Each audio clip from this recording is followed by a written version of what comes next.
তিস্তার পানির ন্যায্য হিস্সা দাবি করলেন প্রধান উপদেষ্টা ডক্টর ইউনূস। আন্ত নদীতে ভারতের একতরফা বাঁধ দেওয়ার প্রতিবাদে ডম্বুর বাঁধ অভিমুখে শিক্ষার্থীদের লং মার্চ।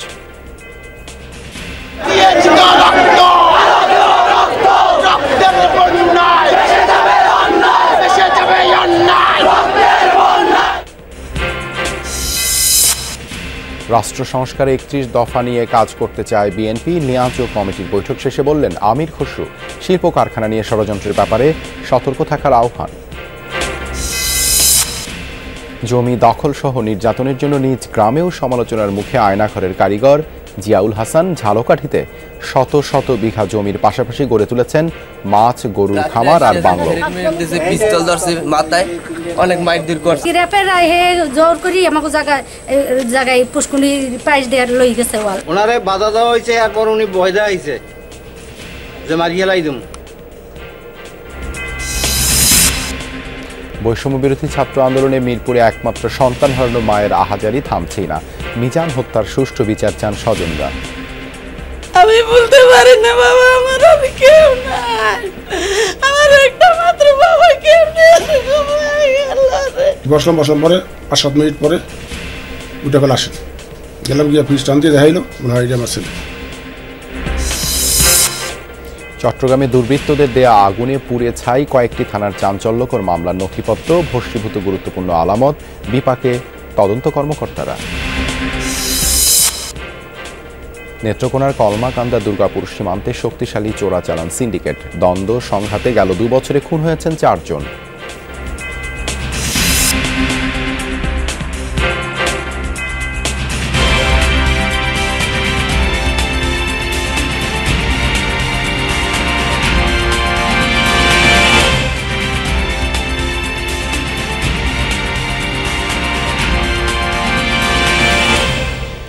আমন্ত্রণ যমুনা নিউজে আপনাদের সঙ্গে আছি আমি দেবাশিস রঞ্জন সরকার। এতক্ষণ শিরোনাম দেখছিলেন। দীর্ঘদিন ধরে অমীমাংসিত তিস্তা নদীর পানি বন্টন ইস্যুতে ভারতের সঙ্গে আলোচনা করতে চায় বাংলাদেশের অন্তর্বর্তী সরকার। শুক্রবার পিটিআই এর ওয়েবসাইটে প্রকাশিত সাক্ষাৎকারের দ্বিতীয় কিস্তিতে কথা বলেছেন অন্তর্বর্তী সরকারের প্রধান উপদেষ্টা ডক্টর মোহাম্মদ ইউনূস। বিষয়টির সমাধান প্রয়োজন বলেও মন্তব্য করেন অন্তর্বর্তী সরকারের প্রধান। বছরের পর বছর ধরে অমীমাংসিত তিস্তা নদীর পানি বন্টন ইস্যুটি। বলা হয় অভিন্ন নদীর পানি বন্টন না হওয়ায় ক্ষতিগ্রস্ত বাংলাদেশের উত্তরাঞ্চলের ২ কোটি মানুষ। ক্ষমতাচ্যুত প্রধানমন্ত্রী শেখ হাসিনা পালিয়ে যাওয়ার পর দেশে গঠিত হয়েছে অন্তর্বর্তী সরকার। নতুন সরকার দায়িত্ব নেওয়ার পর আবারও আলোচনায় ভারত বাংলাদেশের মধ্যকার অমীমাংসিত এই পানি বন্টনের ইস্যুটি।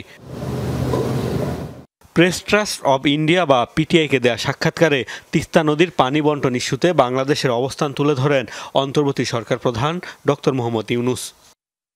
আমরা বিভিন্ন সময়ে এই বিষয়ে কথা বলেছি। পাকিস্তান শাসনামল থেকেই এই নিয়ে আলোচনা শুরু। আমরা সবাই যখন চুক্তি চূড়ান্ত করতে চেয়েছি, এমনকি ভারত সরকারও প্রস্তুত ছিল, তখন পশ্চিমবঙ্গের রাজ্য সরকার এর জন্য তৈরি ছিল না। আমাদের এটির সমাধান করা প্রয়োজন। থমকে থাকা সেই চুক্তি করার আগে অবশ্য তিস্তার পানির পরিমাণ নির্ধারণের তাগিদ দিয়েছেন ডক্টর ইউনূস। বলেন সবকিছু হতে হবে আন্তর্জাতিক আইন অনুযায়ী। ইস্যুটি নিয়ে বসে থাকার ফলে এটা কোনো কাজে আসছে না। আমি যদি জানি যে আমি কতটুকু পানি পাবো তাহলে এটি ভালো হতো। এমনকি পানির পরিমাণ নিয়ে যদি আমি খুশি নাও হই তাতেও সমস্যা নেই। এই ইস্যুতে ভারত সরকারকে বাংলাদেশ চাপ দিবে কিনা এই প্রশ্নের জবাবে নোবেলজয়ী অধ্যাপক ডক্টর ইউনূস বলেন সমস্যার সমাধান করতে হবে আলোচনার মাধ্যমে। পুশ শব্দটি অনেক বড়, আমি এই কথা বলছি না। আমরা আলোচনা করব, তবে আমাদের একসঙ্গে বসে সমস্যার সমাধান করতে হবে। ঢাকায় সরকারি বাসভবনে দেয়া ডক্টর ইউনূসের সাক্ষাৎকার ধারাবাহিকভাবে প্রকাশ করছে পিটিআই। বৃহস্পতিবার প্রকাশ হয়েছিল প্রথম কিস্তি। মোস্তফা মাহমুদ, যমুনা নিউজ। বাংলাদেশের বিরুদ্ধে ভারতের পানি সন্ত্রাসের অভিযোগ এনে এর প্রতিবাদ জানিয়ে ৫ দফা দাবি তুলে ধরা হয়েছে। দাবি জানাতে লং মার্চ টু কুমিল্লা কর্মসূচির আয়োজন করে বৈষম্য বিরোধী ছাত্র আন্দোলনের একাংশ ও ইনকিলাব মঞ্চ। ভারতের ত্রিপুরার ডম্বুর বাঁধ অভিমুখে এই কর্মসূচি পালিত হয়। সম্প্রতি ভারী বৃষ্টিপাত ও ভারত থেকে আসা ঢলে প্লাবিত হয় দেশের পূর্বাঞ্চলের বেশ কয়েকটি জেলা। অভিযোগ আছে ভারতের ডুম্বুর বাঁধ খুলে দেয়ায় এই বন্যা প্রলয়ঙ্কারী রূপ ধারণ করে। যদিও এই অভিযোগ অস্বীকার করেছে দিল্লি, কিন্তু সেই বন্যার ক্ষত এখনো কাটেনি। প্রাণহানি ছাড়াও ফসল, ঘরবাড়ি আর সম্পদ হারিয়ে মানবেতর দিন কাটাচ্ছেন অনেকে। এ অবস্থায় বুধবার সকালে ঢাকা থেকে ত্রিপুরার বাঁধ অভিমুখে শুরু হয় লং মার্চ কর্মসূচি। 10টি ট্রাকে করে শিক্ষার্থীরা ছুটতে থাকেন কুমিল্লা অভিমুখে। পথিমধ্যে চান্দিনায় একটি সভা করেন তারা। দুপুরের পরে পৌঁছান টাউন হল মাঠে। শুরু হয় সার্বভৌম সমাবেশ, যেখানে যোগ দেন স্থানীয় শিক্ষার্থী জনতারা। পরিবেশ উন্নয়নের জন্য, পরিবেশ ভারসাম্য রক্ষার জন্য, পরিবেশ দূষণ মুক্ত রাখার জন্য হাজার হাজার কোটি টাকা বাংলাদেশে এসেছে। সেই টাকা গেল কোথায় 16 বছর? সেই হিসাব ফেসিবাদ সরকারকে দিতে হবে। এই ভারতের আগ্রাসনের বিরুদ্ধে দাঁড়াতে গিয়ে যদি বিএসএফ এর সামনে বুক পেতে দিতে হয়, বাংলার জনতা বুক পেতে দিতে রাজি আছে। সমাবেশে বক্তারা অভিন্ন নদীতে ভারতের বাঁধ দেয়ার কঠোর সমালোচনা করেন। বলেন, আন্তর্জাতিক নীতি নৈতিকতার তোয়াক্কা না করে প্রতিবেশী রাষ্ট্রের এমন কর্মকাণ্ডে বছরের পর বছর দুর্যোগের মুখে পড়ছে বাংলাদেশের মানুষ। ধ্বংস হচ্ছে পরিবেশ। তারা বাঁধ তো খুলে দিয়েছে, কিন্তু আমাদের প্রশ্ন হচ্ছে বাঁধ তারা দিল কেন? আন্তর্জাতিক বাঁধ দেওয়ার অধিকার ভারতকে কে দিয়েছে? আন্তঃসীমান্ত যত নদী আছে, যেই নদীর মালিক ভারত, বাংলাদেশ, চীন, অনেকেই আছে। আন্তর্জাতিক কোন আইনে কোন একক দেশ আন্তঃসীমান্ত নদীতে, আন্তর্জাতিক নদীতে একা বাঁধ নির্মাণ করতে পারে না। অন্তর্বর্তী সরকার যেভাবে গুম বিরোধী কনভেনশনের স্বাক্ষর করেছে, তেমনি জাতিসংঘে পানি প্রবাহ কনভেনশনেও যোগ দেওয়ার আহ্বান জানানো হয় সমাবেশ থেকে। আলাপ আলোচনায় সমস্যার সমাধান না হলে আন্তর্জাতিক আদালতে যাওয়ার দাবি জানান বক্তারা। আমরা অল্প মানুষ রাস্তায় নেমেছিলাম, সবাই নামতে পারে নাই। আমরা বলেছি ওটা ফালানির লাশ না, ওটা 18 কোটি বাংলাদেশি মানুষের বাংলাদেশের লাশ। সমাবেশ শেষে বিবির বাজার স্থলবন্দর অভিমুখে রওনা করে লং মার্চ। সেখানে অবস্থান ও প্রতিবাদ জানানোর কথা থাকলে আধার নেমে আসায় মাঝপথ থেকে কর্মসূচি সমাপ্ত ঘোষণা করেন আয়োজকরা। সাবরিনা লিজা, যমুনা নিউজ। মৌলভীবাজারের কুলাউড়া সীমান্তে ভারতীয় সীমান্তরক্ষী বাহিনীর গুলিতে নিহত কিশোরী স্বর্ণা দাসের বাড়িতে চলছে শোকের মাতম। বাকরুদ্ধ পরিবার, হত্যাকাণ্ডের বিচার চায় এলাকাবাসী। ঘটনার সময় মায়ের সাথেই ছিল স্বর্ণা। চোখের সামনে সন্তানের এমন মৃত্যুতে যেন স্তব্ধ হয়ে গেছেন মা সঞ্জিতা দাস। 8ম শ্রেণীর ছাত্রী স্বর্ণা দাস জুড়ি উপজেলার কালনিগড় গ্রামের পরেন্দ্র দাস ও সঞ্জিতা দাস দম্পতির মেয়ে। গেল 1 সেপ্টেম্বর রাতে লালারচর সীমান্ত এলাকায় বিএসএফ এর গুলিতে নিহত হয় স্বর্ণা। ঘটনার পর থেকেই বাকরুদ্ধ পরিবার। মেয়েটা লইয়া যাইতাম না, মার বাইর লগে দেওয়া করার লাগে। মেয়েটা পাগল হয়েছে, তাই মামাইন দেখতো, এই জন্য গেছিলাম। দুর্ঘটনা হয়েছে আমার দলালের জন্য।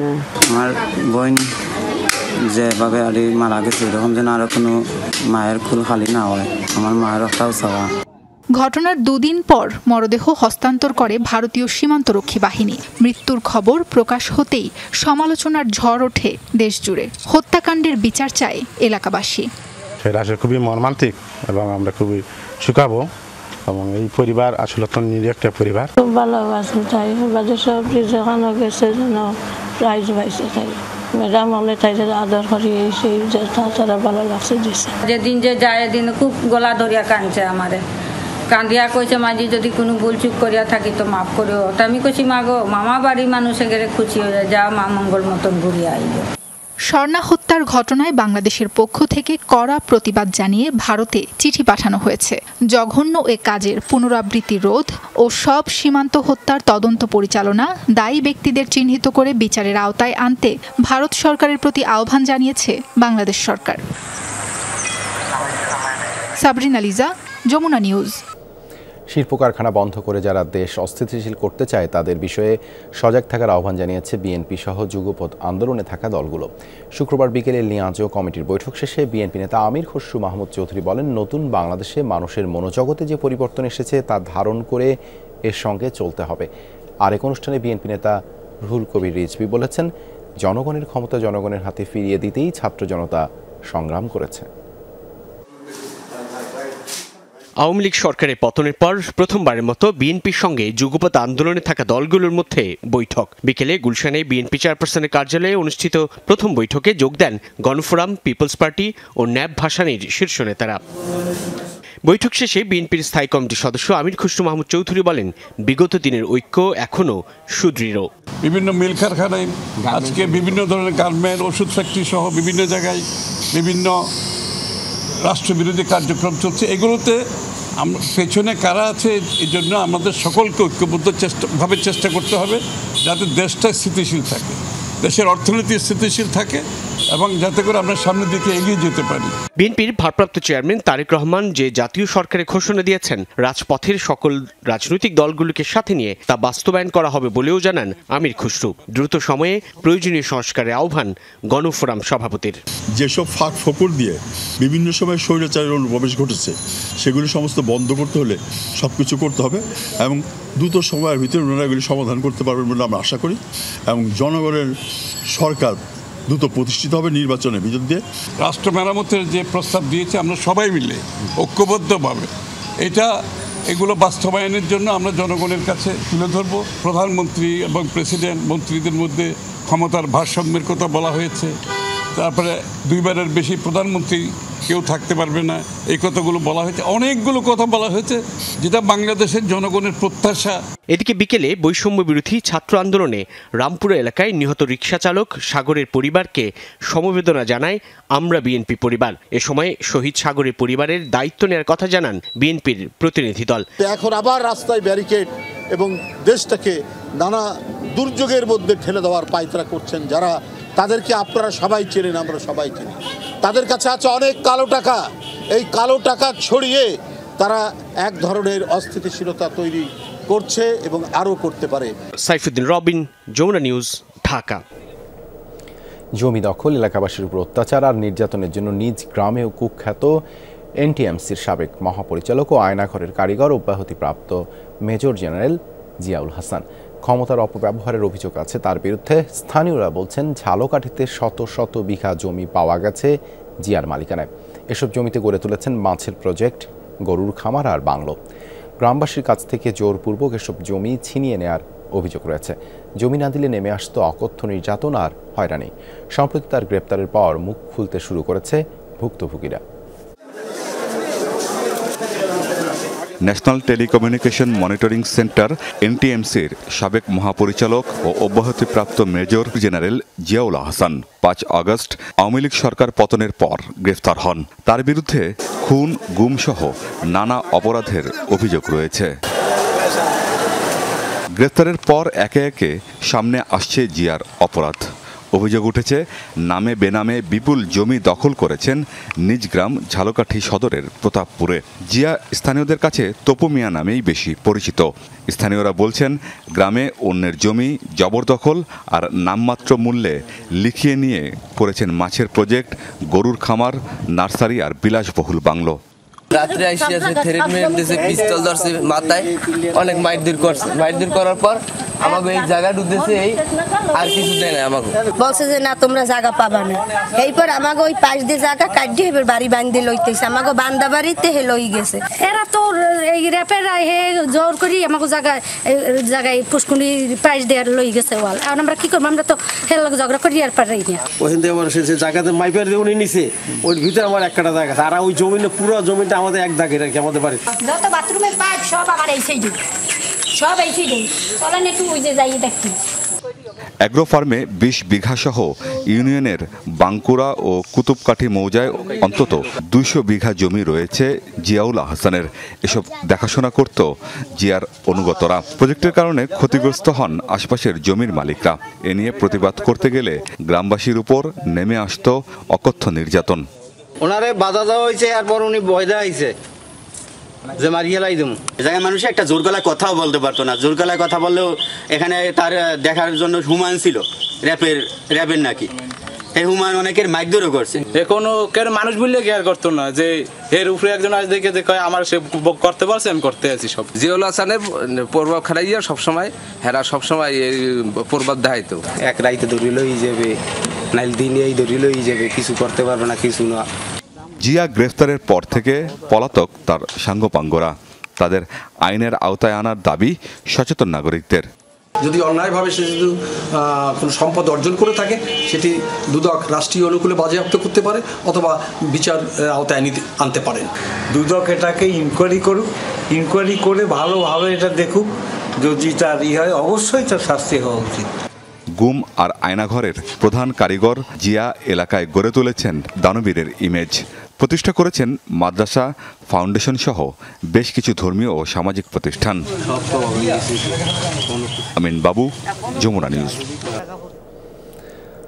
গত ১৯ জুলাই বৈষম্য বিরোধী ছাত্র আন্দোলন চলাকালীন মিরপুর ১০ নম্বরে গুলিবিদ্ধ হয়ে মারা যায় মিজান নামের এক কিশোর।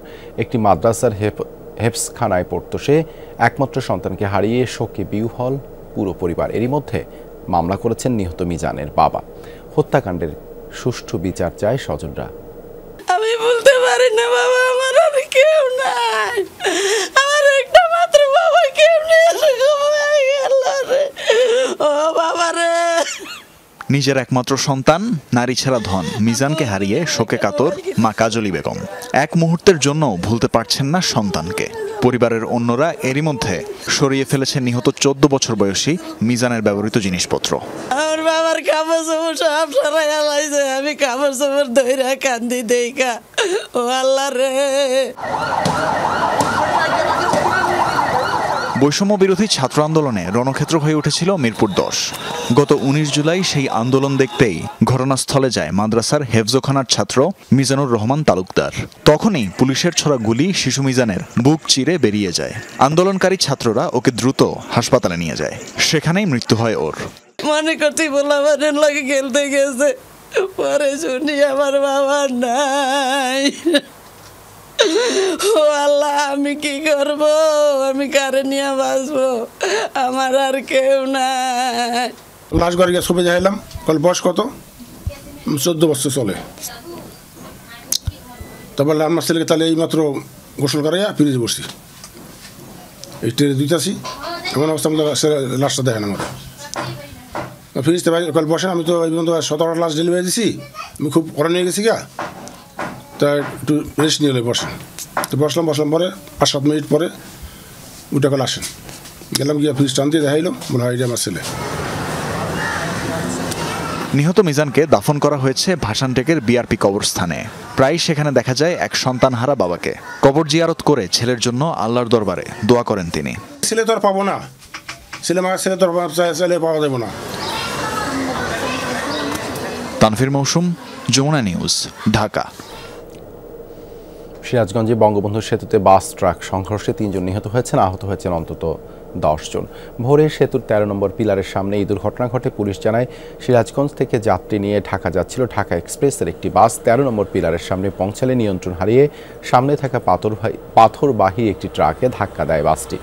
এতে দুমড়ে মুচড়ে যায় বাসের সামনের অংশ। ঘটনাস্থলেই মারা যান বাসের 3 যাত্রী। আহত 10 জনকে উদ্ধার করে সদর হাসপাতালে নেয় স্থানীয়রা। খবর পেয়ে ঘটনাস্থল থেকে বাসটি জব্দ করে পুলিশ।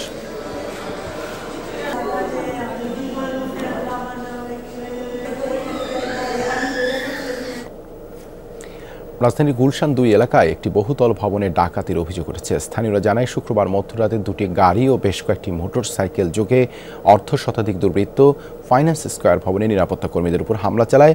তারা বলেন রাত 1টার দিকে হঠাৎ করেই ডাকাতদের একটি দল মাস্ক পরিহিত অবস্থায় ভবনের নিচে ঢুকে নিরাপত্তা কর্মীদের হাত মুখ বেঁধে ফেলে। পরে এলাকাবাসী ও পুলিশ পৌঁছালে ঘটনাস্থল থেকে দ্রুতই পালিয়ে যায় দুর্বৃত্তরা।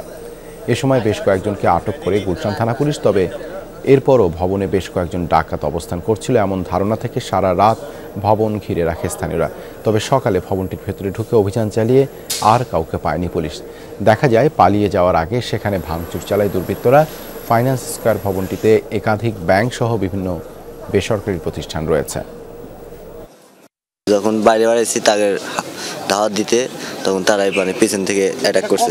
আমাদের সবার হাত পিছনে বাইন্ধা নিছে, তারপরে মুখে টেপ দিয়ে দিছে, যে আমাদের কোনো লড়ার কোনো সুযোগ তারা দিছে না। প্রথম কলার বেছে এটা বেছে দড়ি আমার 2-3টা ঘুষি দিছে জায়গাটায়। ঘুষি দেওয়ার পর আমার মোবাইল টোবাইল লেগে গেছে, নিয়ে একেবারে ডাককে উপরে নিয়ে বাঁধছে। ডাকাত দলের লোক আছে, এটা হামলা দিবে। তাছাড়া এটার ভিতরে এই গুলশানের ভিতরে অন্য কেউ আসবে না। তারা আসছে গাড়ি দিয়ে, হাইস গাড়ি আসছে, মোটরসাইকেল নিয়ে আসছে। রাজধানীর শ্যামলীতে শিক্ষার্থীদের উপর হামলার অভিযোগ উঠেছে একটি হোটেলের কর্মচারী ও বহিরাগতদের বিরুদ্ধে। শিক্ষার্থীদের অভিযোগ, শুক্রবার রাত 11টার দিকে শ্যামলী ক্লাব মাঠের বিপরীতে হোটেল আল রাজ্জাকিন নামক একটি হোটেলে অভিযান চালায় তারা। সেখানে অনৈতিক কর্মকাণ্ড চলে বলে তথ্য ছিল তাদের কাছে। তবে শিক্ষার্থীরা হোটেলটিতে প্রবেশ করতে চাইলে তাদের বাধা দেয় সেখানকার কর্মকর্তারা। শুরু হয় বাকবিতণ্ডা। ছাত্রদের ভাষ্যমতো এক পর্যায়ে হোটেলের লোকজন ধারালো অস্ত্র নিয়ে তাদের উপর হামলা করে। এতে গুরুতর আহত হন 3 জন। শিক্ষার্থীদের দাবি, ঘটনার পর পুলিশকে জানালেও তারা তাদের সহায়তা করেনি।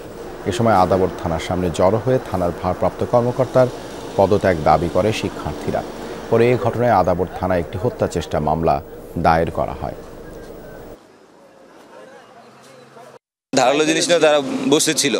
এখান থেকে স্টুডেন্টরা যখন যাওয়ার পরে তাদেরকে তাদের উপর মায়ের শুরু করছে এবং তাদেরকে আমাদের 2-3 জনকে আহত করছে, কোবাইছে তাদেরকে। কতক্ষণ পর দেখলাম যে গান, শর্ট গান, সামুরাই, তারপরে চাপাটি, লাঠি, এগুলো সবকিছু অস্ত্র যা আছে সবকিছু নিয়ে আমাদেরকে মারতে নামছে। আমাদের একজন আইসা পুলিশের পাও ধরছে যে স্যার অন্তত একটা ফোর্স পাঠান, যে আমাদেরকে মারতেছে। ওখানে ওদের কাছে অস্ত্র পাওয়া গেছে, অস্ত্র আছে ওখানে। বিডিআর বিদ্রোহের আসল রহস্য এখনও উন্মোচিত হয়নি বলে দাবি করেছেন সাবেক সেনাপ্রধান জেনারেল মঈন ইউ আহমেদ। এ ঘটনার পুনঃ তদন্ত করে দোষীদের বিচারের দাবি জানিয়েছেন তিনি। নিজের ইউটিউব চ্যানেলে মঈন ইউ আহমেদ বলেন, গত 15 বছরেও প্রকৃত ঘটনা জানতে পারেনি দেশের মানুষ।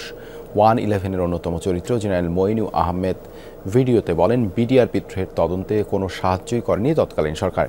এই ঘটনায় সেনাবাহিনীর তদন্ত কমিটির নেতৃত্ব দিয়েছিলেন বর্তমান স্বরাষ্ট্র উপদেষ্টা lieutenant general Jahangir Alam Chowdhury. Moeen U Ahmed বলেন, সে সময় অনেকের অসহযোগিতা এবং অনেকে জেলে থাকায় তদন্তের কাজ ঠিকভাবে করা যায়নি। তাই অন্তর্বর্তীকালীন সরকারকে এই ঘটনার পুনঃ তদন্ত করার আহ্বান জানান তিনি।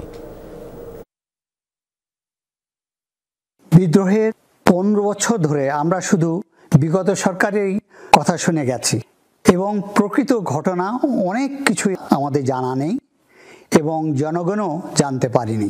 আমি নিশ্চিত এই তদন্ত আদালত প্রয়োজন হলে পুনর্গঠিত করে সম্পূর্ণ তথ্য বের করে এবং কারা এর সাথে জড়িত দেশে এবং বাহিরে তার নির্ণয় সক্ষম হবেন। চট্টগ্রামে দুর্বৃত্তদের দেয়া আগুনে পুড়ে ছাই কয়েকটি থানার চাঞ্চল্যকর মামলার নথিপত্র। জব্দ করা গাড়িসহ গুরুত্বপূর্ণ আলামত ভস্মীভূত, ফলে বিপাকে তদন্ত কর্মকর্তারা। পুনঃ তদন্ত করে সঠিক প্রতিবেদন তৈরি না করলে অপরাধীরা ছাড় পাবে বলে শঙ্কা বিশ্লেষকদের। গেল 5 আগস্ট আওয়ামী লীগ সরকার পতনের পর দুর্বৃত্তদের দেয়া আগুনে পুড়ে ছাই কোতোয়ালি থানার বিভিন্ন কক্ষে রাখা মামলার নথিপত্র। সিএমপির আরও 6 থেকে 7টি থানার অবস্থাও একই। পুলিশের দাবি, কিছু মামলার চার্জশিট আদালতে দাখিল করার কথা সেপ্টেম্বরে, কিন্তু সেসব ফাইল ভস্মীভূত। হত্যা মামলা, ধর্ষণ সহ চাঞ্চল্যকর অনেক মামলার প্রতিবেদনও পুনরায় তৈরি করতে হবে। বিশেষজ্ঞের মতামত সংগ্রহের জন্য চেষ্টা করে যাচ্ছি, যাতে এখানে বাদীপক্ষ বা ভুক্তভোগী আসলে ন্যায় বিচার পায়, সে চেষ্টা আমরা করে যাচ্ছি। আমাদের থানায় যে সমস্ত সরকারি নথিপত্র ছিল, আসলে এই থানার জন্মলগ্ন থেকে যা কিছু সংরক্ষণ করা হয়েছে সকল কিছুই পুড়ে ভস্মীভূত হয়ে গেছে। মামলার আলামত হিসেবে জব্দ করা গাড়িও পুড়ে ছাই। এরকম আরও অনেক আলামত নষ্ট হয়েছে দুর্বৃত্তদের তাণ্ডবে। অন্যান্য থানায় রক্ষিত প্রাইভেট প্রপার্টি, সোনা গয়না উদ্ধার করে যে জমা রাখা, এগুলো উদ্ধারের ব্যাপারে তখন একটা সিদ্ধান্ত দরকার হবে। এই ব্যাপারে অলরেডি কাজ চলতেছে। এখানে সহজ যত সমাধান করা যায় সেইভাবেই কিন্তু আমরা কাজ করতেছি। এসব মামলার পুনঃতদন্ত বড় একটা চ্যালেঞ্জ বলছেন বিশ্লেষকরা। গাফিলতি হলে প্রকৃত অপরাধীরা ছাড় পেয়ে যাবে বলে শঙ্কা তাদের।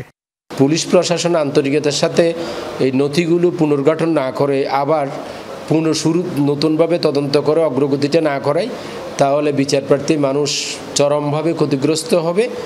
এটা বিচার না পাওয়ার শামিল হয়ে যাবে। মামুন রশিদ অভি, যমুনা নিউজ, চট্টগ্রাম। ফেনীতে এবারের ভয়াবহ বন্যায় কয়েক লাখ গবাদি পশু মারা গেছে বলে জানিয়েছে প্রাণী সম্পদ বিভাগ, যার বেশিরভাগই খামারের মুরগি। যেসব গবাদি পশু বেঁচে আছে সেগুলো চরম খাবার সংকটে ভুগছে, এতে বিপাকে খামারিরা। তাদের পাশে দাঁড়িয়েছে বিভিন্ন সংগঠন। প্রচণ্ড গরম, তার উপর লম্বা লাইন। পুরুষদের পাশাপাশি দাঁড়িয়েছেন নারীরাও, সংগ্রহ করছেন গবাদি পশুর খাদ্য। ফেনীতে বন্যা কবলিত এলাকায় চোখের সামনেই পশু মরতে দেখেছেন অনেক খামারি। কারো পশু ভেসে গেছে বানের জলে, যেগুলো টিকে আছে সেগুলো ভুগছে চরম খাবার সংকটে। জানালা দিয়ে রেনি সাইডে আমার ছাগল আস্তে আস্তে ডুবতেছে, ডাকতেছে আমার দিকে রেনি রেনি, অল্প কদিন মুখ দেখা যার এর হর ডাকের আস্তে আস্তে ডাকের আস্তে আস্তে ডুবে। গরুর খাবারের সমস্যা, কাঁচা ঘাসও নাই, শুকনা খেরও নাই, এখন এখানে খাদ্য লাইছে। আমাদের গরুর খড় সব কিছু বন্যায় চলে গেছে, কোনো কিছুই নাই, কাঁচা ঘাস পর্যন্ত নাই, কিছু নাই, সব ভিজে নষ্ট হয়ে গেছে। পানি গরু ঘর ভাঙা গেছে, বন্যায় সব নিয়ে গেছে। দেশের বিভিন্ন স্থানের ত্রাণ বিতরণ হয়েছে, তবে তা চাহিদার তুলনায় অপ্রতুল। সেখানে পশুখাদ্য মিলেছে আরও কম। খামারিদের পাশে দাঁড়িয়েছে Bangladesh dairy and beef farmers association সহ বিভিন্ন সংগঠন। ঘাসের জমি নষ্ট হয়ে গেছে, লোকজনের যে জমানো খাদ্যগুলো ছিল ঘরে ওগুলোও নষ্ট হয়ে গেছে। তো ওই জন্যই আমরা নিজেরা যেহেতু ফার্মার সবাই, আমরা আসলে অনুধাবন করছিলাম যে আমাদের মনে হয় খামারি ভাইদের আসলে সাহায্য লাগবে। অনেকের গরু অনাহারে অর্ধাহারে মারা যাচ্ছে। তা আমরা খবর পাওয়ার পরে আমাদের যে সীমিত সামর্থ্য সে অনুযায়ী আমরা আজকে এখানে গোখাদ্য বিতরণ করতে এসেছি। প্রাণী সম্পদ কর্মকর্তারা বলছেন, ফেনীতে এখন জরুরি ভিত্তিতে গোখাদ্য ও খামারিদের পুনর্বাসন দরকার। সরকারের সহযোগিতা কামনা করেছেন তিনি। ইমার্জেন্সি গোখাদ্য সাহায্যের পাশাপাশি এদেরকে পুনর্বাসন করা, এখন পুনর্বাসনটা করা হলো সরকারি একটি নীতিগত ব্যাপার। আশা করি সরকার সেই আপনার প্রসেসের মধ্যে আছে। প্রাণী সম্পদ বিভাগের তথ্য মতে বন্যায় বেশি মারা গেছে খামারের মুরগি, গরু, ছাগল ও ভেড়া রয়েছে অন্তত 15,000। এতে এই খাতে ক্ষতি দাঁড়িয়েছে 300 কোটির বেশি। Arifur Rahman, Jamuna News, Feni. GPH quantum B600TR বাংলাদেশের উচ্চ শক্তি সম্পন্ন একমাত্র রড। এখনও জলমগ্ন নোয়াখালীর 5 উপজেলা আশ্রয় কেন্দ্রে দিন কাটছে বানভাসীদের। বন্যায় নষ্ট হয়েছে জমির ফসল। এসব বিষয়ে আরও জানাতে যুক্ত হচ্ছেন সহকর্মী মোতাসিম বিল্লাহ সবুজ। সবুজ, কোন কোন এলাকায় বন্যা পরবর্তী দুর্ভোগ সবচেয়ে বেশি?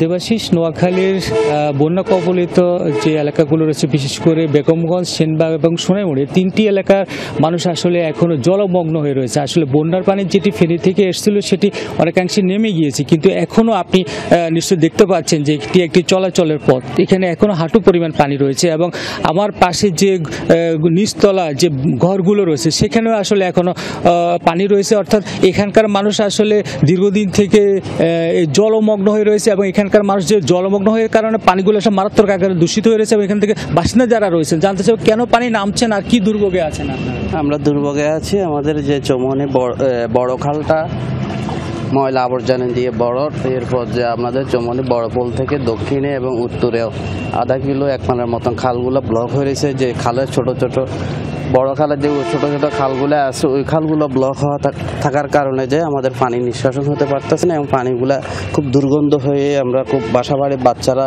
ডায়রিয়াজনিত রোগে ভুগতেছে।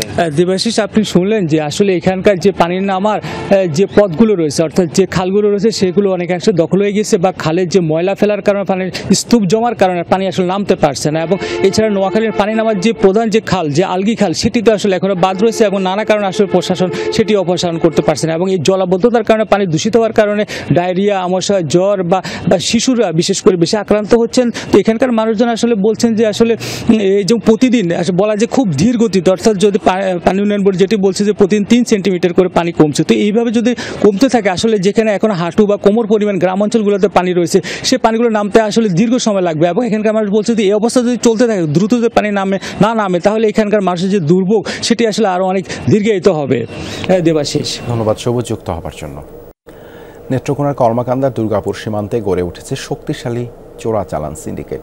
অবৈধ পথে ঢুকছে ভারতীয় চিনি সহ বিভিন্ন পণ্য, চোরাচালানে ব্যবহার করা হচ্ছে শিক্ষার্থীদেরও। স্থানীয়রা বলছেন, চোরাচালান নিয়ে দ্বন্দ্বে গেল 2 বছরে খুন হয়েছেন 4 জন।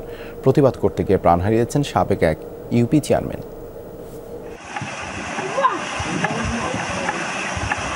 সীমান্ত পথে অবৈধভাবে ঢুকছে ভারতীয় পণ্য।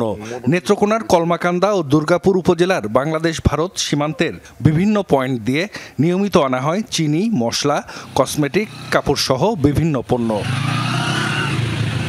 চোরাচালানের জন্য স্থানীয়ভাবে গড়ে উঠেছে সিন্ডিকেট। লেঙ্গুরা, বিজয়পুর, পাঁচগাঁও, বারোমারি সহ সীমান্তের বেশ কয়েকটি পয়েন্ট দিয়ে অবৈধভাবে ভারতীয় পণ্য আনা হয়। অভিযোগ আছে, প্রশাসনকে ম্যানেজ করেই চলে অবৈধ কারবার। এ কাজে ব্যবহার করা হচ্ছে শিক্ষার্থীদেরও। চোরাচালানটা এমন ভাবে আমাদের এলাকায় ছায়া গেছে যে বাচ্চারা এখন স্কুলে পর্যন্ত আসতে চায় না। চিনির বস্তাটা নিয়েও তারা টাকা পয়সা পায়, 3000 থেকে 5000 টাকা তারা পায়। এই জন্য এই স্কুলমুখী শিক্ষার্থী, বিশেষ করে 9-10 এর বাচ্চারা বিদ্যালয়ে আসে না। প্রশাসন জড়িত ছিল, সরাসরি তারা সিন্ডিকেটের মাধ্যমে তারা একটা শেয়ার পেত। আমারও বলছে যে আমরা তো পুলিশে ধরতো না, যা তুই না, আমার গাড়িতে তো আছে, আমিও গেছি। আরে আবার পুলিশে মাঝে মাঝে একবার গোডাউন চেঞ্জ করছে, টুকটাক ধরছে, ধরুন মাসের মধ্যে 1-2 দিন ধরছে, আর 8 দিন 28 দিনই চলছে। স্থানীয়রা বলছেন, চোরাচালান নিয়ে দ্বন্দ্বের জেরে গেল 2 বছরে খুন হয়েছেন 4 জন। অবৈধ কারবারের প্রতিবাদ করায় হত্যা করা হয় দুর্গাপুরের কুল্লাগড়া ইউনিয়নের সাবেক চেয়ারম্যান সুব্রত সাংমাকে। বেপরোয়া চোরাকারবারীরা 2022 সালে সীমান্তরক্ষী বাহিনী বিজিবির ওপরও হামলা চালায়। আত্মরক্ষার্থে বিজিবি গুলি চালালে নিহত হয় 1 জন। ব্যবসা হলো নিয়ন্ত্রণ করতে হলো কলমাকান্দা নুন্নু হাজি আর হলো মনতলা মৌলা আলামিন, ওরা হলো নিয়ন্ত্রণ করতে হয়। মাহবুবের আর্থিক অবস্থা সে খুব খারাপ ছিল, পরে সে চিনির ব্যবসার মাঝে ঢুকিয়া কোটি কোটি টাকার মালিকই প্রাইভেট কার কিনছে। আমি লিখে লোকের কিছু বললে এই বিষয়ে আরো হুমকি দিচ্ছে, বলস দুনিয়াতে দেখব। পুলিশ ও স্থানীয় প্রশাসন বলছে, অভিযান চালিয়ে প্রায় অবৈধ পথে আনা বিভিন্ন পণ্য জব্দ করা হয়। প্রতিটি হত্যাকাণ্ডের আসামিদের গ্রেফতার করা হয়েছে বলেও জানিয়েছে পুলিশ। গত 3 মাসে প্রায় 48 লাখ টাকার ভারতীয় পণ্য উদ্ধার করতে সক্ষম হয়েছি। খুনের ঘটনা ঘটেছে, এই ঘটনায় কিন্তু আমরা প্রত্যেকটা ঘটনায় আসামিদের গ্রেফতার সহ আইনের আওতায় নিয়ে এসেছি। 1 মাস পূর্বে আমাদের সীমান্তে টাস্কফোর্সের অভিযানে প্রায় 4000 বস্তা চিনি আমরা উদ্ধার করতে পেরেছি।